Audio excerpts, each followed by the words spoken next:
మీకుండే ఎటువంటి గ్రహ బాధలైనా గృహ బాధలైనా శాశ్వత పరిష్కారం కోసం సంప్రదించండి శ్రీనివాస జ్యోతిషాలయ. సార్ నమస్తే. నమస్తే అండి.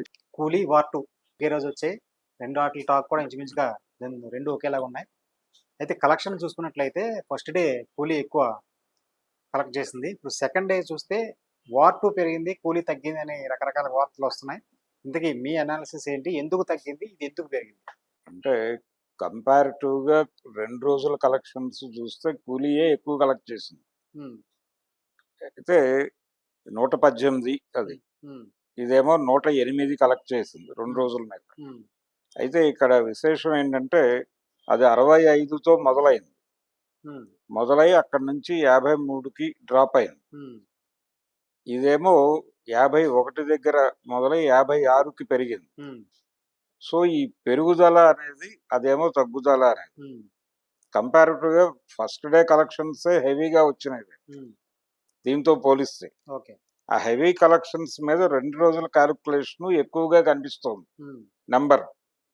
ఇక్కడ నంబర్ తక్కువగా ఉంది. ఓ 10 కోట్ల తేడాలో నడుస్తున్నాయి 2. హ్మ్. అయితే ఈ 10 కోట్ల తేడా ఫస్ట్ డే కలెక్షన్ తాలూకా రిఫ్లెక్షన్ తప్ప హ్మ్.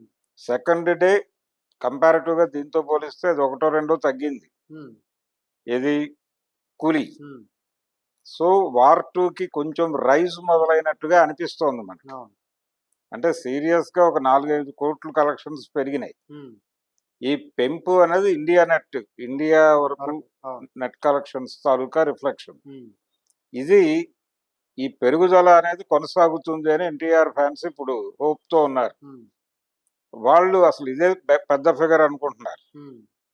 ఇది నెమ్మదిగా అలా కొనసాగుతూ వెడుతుంది. హ్మ్. అంటే వాళ్ళ ఎక్స్‌పెక్టేషన్ చాలా చెప్పుకున్నారు గానీ, హ్మ్. ఈ నడక చూస్తే ఇది 200, 200 దాటెళ్ళి ఎక్కడో ఆగే పరిస్థితే కనిపిస్తోంది హ్మ్. కూలీది. హ్మ్. ఇది ఈ రైజ్ ఎంతవరకు కొనసాగుతుంది? ఇది కూడా యాక్చువల్‌గా దేవర ప్రొజెక్షన్స్ ప్రకారం చూస్తే హ్మ్. హిందీలో పెర్ఫార్మ్ చేయకపోయినా అది 500 కోట్లు కలెక్ట్ చేయగలిగింది. హ్మ్. అవును. కాబట్టి ఇది అక్కడ దాకా రీచ్ అవుతుందా అనేది ఇప్పుడు ప్రశ్న. హ్మ్. దేవరాన్ని రీచ్ అయితే అంటే హిందీ బెల్ట్‌లో బానే పెర్ఫార్మ్ చేస్తోంది వార్ 2 అని అంటున్నారు. హ్మ్. సౌత్‌లో ఎన్టీఆర్ ఇంపాక్ట్ అనేది అంత బలంగా కనిపించడం లేదు అనేది హ్మ్. ఒక అభిప్రాయంగా ముందుకొచ్చింది. అవును. రీజన్ ఏమిటి అంటే ఇది హిందీ సినిమాగానే చూస్తున్నారు ఆడియన్సు అని. హ్మ్. హ్మ్. ఎన్టీఆర్ సోలో పెర్ఫార్మెన్స్ చేసినటువంటి సినిమా కంటే కూడా హ్మ్. ఇందులో ఆయన క్యారెక్టర్ ఏమిటి అనే దాని మీద కొంత గందరగోళం ఉండటం వలన హ్మ్. మూమెంట్ తక్కువ ఉంది ఈ హ్మ్. సినిమా వైపు అనేది వినిపిస్తున్న మాట. అవును. అందుకని ఇది ఫిగర్స్ భారీగా కనిపించడం లేదు. హ్మ్. అందుకని ఇది 500 కోట్లకి రీచ్ అవుతుందా అనేది డౌట్. అక్కడ అప్పుడు దేవరకి ఇక్కడ ఎలాగైతే సౌత్ మోసిందో హ్మ్. అలా దీన్ని ఇప్పుడు హిందీ బెల్ట్ మోస్తే ఏదైనా వర్కౌట్ అవ్వచ్చు. అవును. కానీ ఆ పరిస్థితి ఏం కనబడట్లేదు. హ్మ్.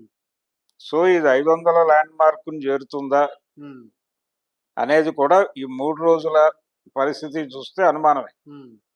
ఇది కూడా దాని పరిస్థితిలోనే ఇది ఇంకొంచెం పెరిగితే మహా పెరిగితే 300 క్రాస్ చేసి 400 దిశగా వెళ్ళి ఎక్కడో ఆగేలాగా ఉంది. హ్మ్. ఓకే. ఏది ఇండియా వరకు కాలిక్యులేట్ చేస్తే. హ్మ్. అక్కడ కూడా పరిస్థితి హ్మ్. అబ్రాడ్‌లో కూడా అంత బ్రైట్‌గా ఏం లేదు. హ్మ్. ఇక్కడ పరిస్థితి అక్కడ కొనసాగుతోంది 2 సినిమాలకి. ఓకే. అంటే చాలా ఎక్స్‌పెక్టేషన్స్‌తో వెళ్ళారు. హ్మ్. కూలీకైతే చాలా మంది రియాక్ట్ అవుతోంది ఏంటంటే, హ్మ్. ఈ సినిమాలో రజనీకాంత్ ప్రాధాన్యత ఏమిటి? నాగార్జున ప్రాధాన్యత ఏమిటి? హ్మ్. వీళ్ళిద్దరి ప్రాధాన్యతల కంటే కూడా ఇప్పుడు అందులో ఆ దయాల్ క్యారెక్టర్ చేసినటువంటి కుర్రాడి హ్మ్. కోసం సినిమా తీసినట్టుగా తయారైంది అనే అభిప్రాయం బలంగా వ్యక్తం అవుతోంది. అవును. చాలా సర్కిల్స్ నుంచి ఆ మాట బయటకొస్తోంది. హ్మ్. అంటే అక్కడ ప్రధానమైనటువంటి కేంద్రీకరణ పెట్టేసి కనీసం దానిలో సగం నాగార్జున క్యారెక్టర్‌కి షేర్ చేసినా బెటర్‌గా ఉండేది. అవును. నాగార్జున నిజానికి సౌత్‌లో ఏ మేరకు హెల్ప్ చేయగలడు అనే దాని మీద ఒక చర్చ జరిగింది. హ్మ్. కానీ నాగార్జున క్యారెక్టర్ మీద నాగార్జున అభిమానుల్లోనే ఒక అసంతృప్తి. అసంతృప్తి మొదలయ్యేసరికి హ్మ్. ఆ ప్రభావం కలెక్షన్స్ మీద కూడా కనిపిస్తోంది. హ్మ్. అందుకని ఆ డ్రాప్‌లో నాగార్జున షేర్ కూడా ఉంది. ఓకే. అంటే నాగార్జునని ప్రాపర్‌గా యూజ్ చేసుకోకపోవటం. హ్మ్. ఒక మార్కెట్‌ని క్యాప్చర్ చేయటం కోసం అతని దగ్గరికెళ్లారు. అవును. వెళ్ళినప్పుడు ఆ మార్కెట్ని క్యాప్చర్ చేయటం కోసం దానికి ఇవ్వాల్సిన ప్రాధాన్యత దానికి ఇచ్చి తీరాలి. అవును. సైమన్ క్యారెక్టర్ని దయాల్ క్యారెక్టర్ కోసం బలిపెట్టడం అనే దగ్గర ఆ, ఇప్పుడు అతను మలయాళంలో మీకు ఏ మార్కెట్ క్రియేట్ చేయలేదు అనేది అర్థమవుతూనే ఉంది. ఆ, ఇక్కడ నిజానికి నాగార్జున క్యారెక్టర్ని ఇంకొంచెం బెటర్గా డ్రైవ్ చేసి ఉంటే ఆ, ఇక్కడ ఒక నెంబర్ కనిపించి ఉండేది. ఆయనకు తెలుగులో డెఫినెట్గా హెల్ప్ అయ్యేవాడు. అవును. అది జరగకపోవడం వలన ఈ డ్రాప్ కనిపిస్తుంది హెవీగా. ఉమ్, ఇది ఇంకా కొనసాగే అవకాశం ఉంది తెలుగులో. ఉమ్, తెలుగు మార్కెట్లో ఇది కొత్తగా పెర్ఫామ్ చేసేది ఏం కనబట్టలేదు. ఉమ్, తమిళ్లో కొంచెం స్టేబుల్గా ఉంది. ఉమ్, ఇది ఇప్పుడు మనం ఇందాక చెప్పుకున్నటువంటి 200 క్రాస్ చేసి వెళ్ళే ఉమ్, వ్యవహారం అంతా తమిళ్ నుంచి కంట్రిబ్యూట్ అయ్యేదే అవుతుంది. ఓకే. తమిళ్ మార్కెట్ నుంచి కంట్రిబ్యూషనే అవుతుంది. ఉమ్, హిందీ మార్కెట్లో కూడా ఫస్ట్ డే బాగా కలెక్ట్ చేయగలిగింది. ఉమ్, సెకండ్ డే అక్కడ కూడా డ్రాప్ మొదలైంది ఉమ్, ఇమీడియట్ గానే. ఓకే. అక్కడ రెస్పాన్స్ ఎలా ఉంది ఈ సినిమాకి అంటే కన్ఫ్యూజన్ ఉంది సినిమాలో అనేది ఉమ్, హిందీ రివ్యూస్ లో ఎక్కువ కనిపించిన మాట. ఉమ్, కన్ఫ్యూజన్ ఉంది, హెవీ క్యారెక్టర్స్ అయిపోయినాయి. ఉమ్, ఆయన అంటే క్యారెక్టర్స్ ని ఎలా ప్రొజెక్ట్ చేయాలి అనే దాని మీద ఎక్కువ ఫోకస్ పెట్టేసి ఉమ్, కథని గాలికి వదిలేశాడు అన్న పద్ధతిలో. అవును. అంటే ప్రధానమైన ఆరోపణ ఏంటంటే రజనీకాంత్ క్యారెక్టర్ తాలూకా లైఫ్ చెప్పడానికి ఉమ్, పెద్దగా అవకాశం తీసుకోలేదు డైరెక్టర్ అనేది ఉమ్, హిందీ రివ్యూస్ లో వినిపిస్తున్న మాట. ఓకే. అంటే తన గతానికి సంబంధించి చాలా అంశాలు ముడిపడి ఉన్నాయి. అవును. దాన్ని ఒక డైలాగులో తేల్చాడు. ఉమ్, ఒక డైలాగులోను ఒక 2 సన్నివేశాల్లోనూ తేల్చేసి ఉమ్, మిగిలిన వ్యవహారాలకు చాలా ఎక్కువ టైం స్పెండ్ చేశాడు. ఉమ్, రెండోది చివరిలో అతను తమ మధ్య ఉన్నటువంటి రిలేషన్ ఏంటనేది శృతి హాసన్కి రివీల్ చేయకపోవడం ఉమ్, అనేది కూడా unsatisfaction. దానివల్ల ఏమిటి ప్రయోజనం, ఏ ప్రయోజనం ఆశించి అలా చేశాడు ఉమ్, డైరెక్టర్ అనే డిస్కషన్ ఎక్కువ జరుగుతుంది సోషల్ మీడియాలో. సరైన ముగింపు ఇవ్వలేదు. అది ప్రాపర్ కాదు. ఆయన ఏదైనా కొన్ని పార్ట్ 2 చేయాలనుకుంటున్నాడా, ఆ, అందుకని దీన్ని హోల్డ్ చేశాడా చెప్తే సరిపోతుంది కదా అనేది ఆ, ఎక్కువ మంది వ్యక్తం చేస్తున్నటువంటి అభిప్రాయం. అయితే బయటకు వచ్చేటువంటి ప్రేక్షకుడు ఏదో ఒక ఫీల్ తో బయటకు రావాలనే ఉద్దేశంతో ఆయన ఉమ్. దాన్ని అలా కంక్లూడ్ చేసి ఉంటాడు అనేది నా అభిప్రాయం. అలాగ అనుకున్నప్పుడు వాళ్ళ ముగ్గురిని ఇతని దగ్గర ఉంచుకోవచ్చు కదా. ఇతని అదే. దగ్గర ఉంచుకోకుండా వదిలేసి తన ముగ్గురు కూతుర్ని కూడా తన దగ్గర ఉంచుకుంటే ఎవరో ఆ డిఫరెన్స్ చూపించుంటే అది అది కరెక్ట్. ఇప్పుడు తను వాళ్ళ ముగ్గురికి కూడా అంటే వాళ్ళ ముగ్గురికి మేనమామే. ఆయన చెప్పిన కథ ప్రకారం మేనమామ క్యారెక్టర్ రజనీకాంత్. కాబట్టి వాళ్ళందరినీ తన దగ్గరే ఉంచి తను వాళ్ళందరికీ గార్డియన్ గా ఉంటే ఒక జెన్యూన్ ఇది ఉండేది. అవును. కానీ వీళ్ళందరినీ వదిలేసి వెళ్ళిపోతాడు ఆయన. ఉమ్, ఈ వెళ్ళిపోతూ విషయాన్ని రివీల్ చేయడు. ఉమ్, ఎందుకు రివీల్ చేయటం లేదు? పోనీ ఏదైనా బ్యాక్లాగ్ ఉందా ఈ తాలూకా కేసుల్లో అతను ఏమైనా ఉమ్, విక్టిమ్ అవబోతున్నాడు అనే దానికి సంబంధించిన ఎస్టాబ్లిష్మెంట్ కూడా లేదు. లేదు.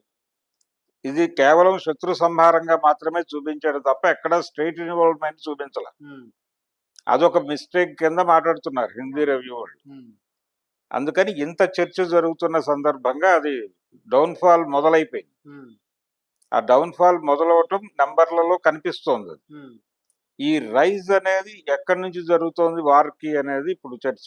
ఉమ్, హిందీలో కొంచెం అంటే కూలీ వెకెట్ చేసిన ఏరియాల్లో ఇది పెర్ఫామ్ చేస్తుంది, ఉమ్, అక్కడ కనిపిస్తోంది. తెలుగు మార్కెట్లో ఇంకా ప్రాపర్ రియాక్షన్ మొదలవ్వాలి. అభిమానుల తాలూకా అసహనాలు ఉన్నాయి ఇంకా ఉమ్, దానికి కూడా. ఉమ్, ఎన్టీఆర్ క్యారెక్టర్ ప్రాపర్ గా లేదు సినిమాలో ఉమ్, అంటే డైరెక్టర్ ఇంకొంచెం శ్రద్ధ పెట్టాలి. ఆ పొటెన్షియాలిటీ ఉన్న క్యారెక్టరే కానీ ఉమ్, దాన్ని ప్రొజెక్ట్ చేయడంలో డైరెక్టర్ ఇబ్బంది పడ్డాడు ఉమ్, అన్న పద్ధతిలో వాళ్ళు మాట్లాడుతున్నారు. అసలు దానికంటే కూడా అది అవుట్ డేటెడ్ స్టోరీ. ఉమ్, అది ఎప్పుడో 85 నాటి కథ. అది ఆ, 85 నాటి కథను తీసుకొచ్చి ఆయన 2025లో చెప్తున్నాడు ఆ, అనేది మేజర్ ఇంపాక్ట్ చూపించింది. అంటే ఎవరు ఇన్వాల్వ్ అవ్వలేదు. ఉమ్, ఏదో వీడియో గేమ్ నడిచినట్టు నడుస్తుంది అది. ఉమ్, ఏది ఆ చేజులు ఇవన్నీ. ఆ, ఆ చేజుల ద్వారా ఏదో ప్రభావం వేయగలం అనుకోవడం భ్రమ. ఉమ్, టెక్నికల్ గా కూడా అంత సౌండ్ గా అనిపించలేదు. ఉమ్, అంటే కొన్ని సన్నివేశాలు చాలా బాగా వెళ్ళారు, ఉమ్, కొన్ని సన్నివేశాలు అవతల వాళ్ళు మాట్లాడటానికి అవకాశం కల్పించేవిగా కూడా నడిచినాయి. ఉమ్, ఇప్పుడు దీంతో ఇప్పుడు వార్ 2 మీద వచ్చినటువంటి రిజల్ట్ తో ఉమ్, తెలుగులో రాబోతున్నటువంటి ఈ విఎఫ్ఎక్స్ ఏఐ తాలూకా ఇన్ఫ్లుయెన్స్ తో చేస్తున్నటువంటి సినిమాలు ఉన్నాయి. వాళ్ళందరూ టెన్షన్ లోకి వెళ్ళారు ఇప్పుడు వార్ టూ నెంబర్స్ చూసి ఓకే. మన భవిష్యత్తు ఏమిటి అని. కాబట్టి ఇలా చాలా మందిని గందరగోళంలో పెట్టినటువంటి పరిస్థితి ఉంది వార్ టూకి. ఇది 2 సినిమాల మీద ఈ 3 రోజుల మొత్తం మీద జరిగినటువంటి చర్చ. ఓకే. ఇది మనకు నెంబర్లలో రిఫ్లెక్ట్ అవుతోంది. వార్ టూ డౌన్ ఫాల్ మొదలైంది, దాన్ని యాక్సెప్ట్ చేసి తీరాలి. అంటే వార్ టూ డౌన్ ఫాల్ అంటే ప్రాపర్ ఇది లేదు, దానికి రిసెప్షన్ లేదు. రిసెప్షన్ అంటే హిందీలో పెరగాల్సినంత పెరగటం లేదు, తెలుగులో దానికి యాడ్ అవ్వాల్సినంతగా యాడ్ అవ్వటం లేదు. ఓకే.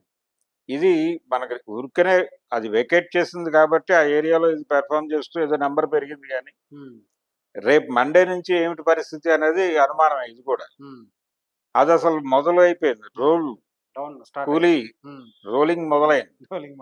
ఆ రోలింగ్ ఎక్కడి దాకా తేలుతుంది అనేది కేవలం తమిళనాడులో మాత్రమే కొంచెం హోల్డ్ ఉంది.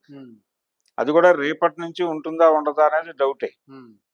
అందుకని ఎక్కడ తేలుతాయి ఈ సినిమాలు అనే దానిలో దానికైతే 200 అనేది ఒక హోప్. ఓకే. ఇది మాక్సిమం ఎంత లాగినా 3 దాటుతారేమో అనేది ఒక ఎక్స్పెక్టేషన్.